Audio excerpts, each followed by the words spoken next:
What is going on, YouTube? This is yours truly, ATUM-RE, coming at you guys with another video. And before we go in, make sure you guys like, comment, subscribe, and share the video.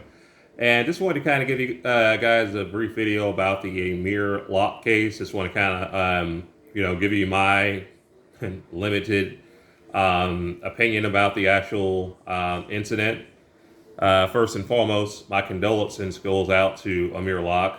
Condolences to his family, and pray that they get through this. It's a very, very tough situation. No lock warrants. They can be very controversial.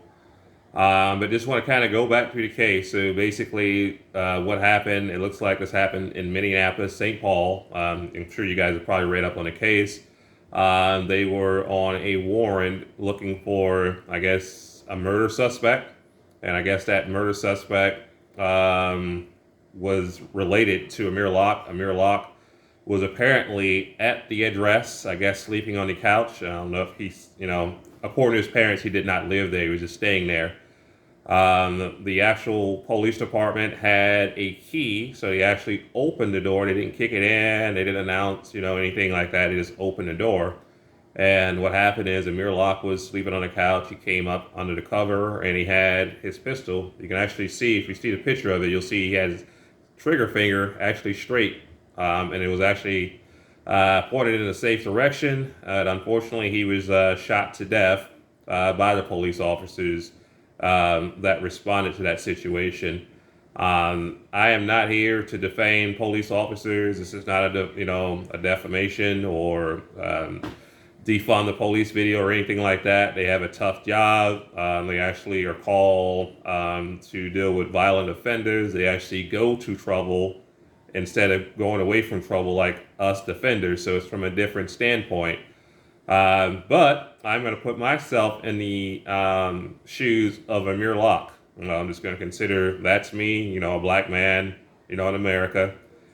And someone kicking my door or just open my door at 3 in the morning or 4 in the morning, whatever time it is. If you're 100% sleep and you are woken up out of that deep sleep, you're not going to be as sharp as possible. Your brain is like a hard drive. The only time this brain gets any rest is when you're sleeping.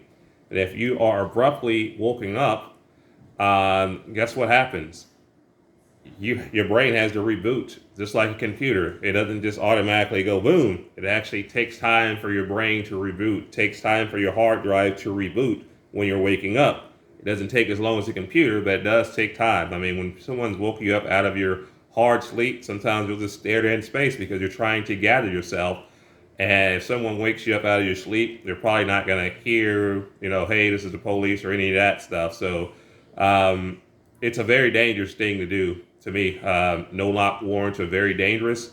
I know it gives the police officers a tactical advantage because when you're looking for a violent offender, you are wanting to have some kind of tactics because, this person has already murdered someone.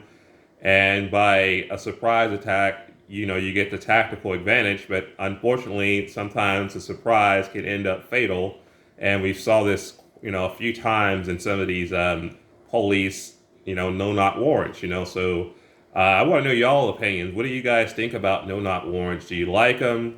Put yourself in Amir Locke's shoes when I speak of this. Always put yourself in his shoes and also put yourself in the police officer's shoes as well. They just called to do a job and they saw someone come under the cover with a gun and unfortunately reacted.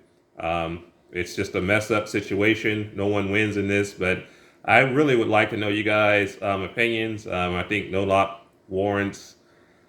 It's a thin line, man, because you're basically you're not only putting the people in the house in danger, but you're also putting the police officer in danger. Before you do a no knock warrant, I don't know, the logistics. Have you guys scoped out the house? Have you done any due diligence? Do you know who's in the house before you just walk in there? Because you never know who's in that house. You can walk in. This is America. Everyone has a gun. If I, open up someone's house, I can get shot. No matter if I'm the police or not, you can get shot. So it's a very, very dangerous, tricky situation. So I don't have an answer. I just wanted to give my 2 cents. I just think it's unfortunate. And, he was a legal gun owner, Amir Locke. He was exercising his Second Amendment right, and unfortunately got killed for it because, he reacted the same way I would react if, someone come in my door, not knocking, but with a key, and I know who's already accounted for in the home.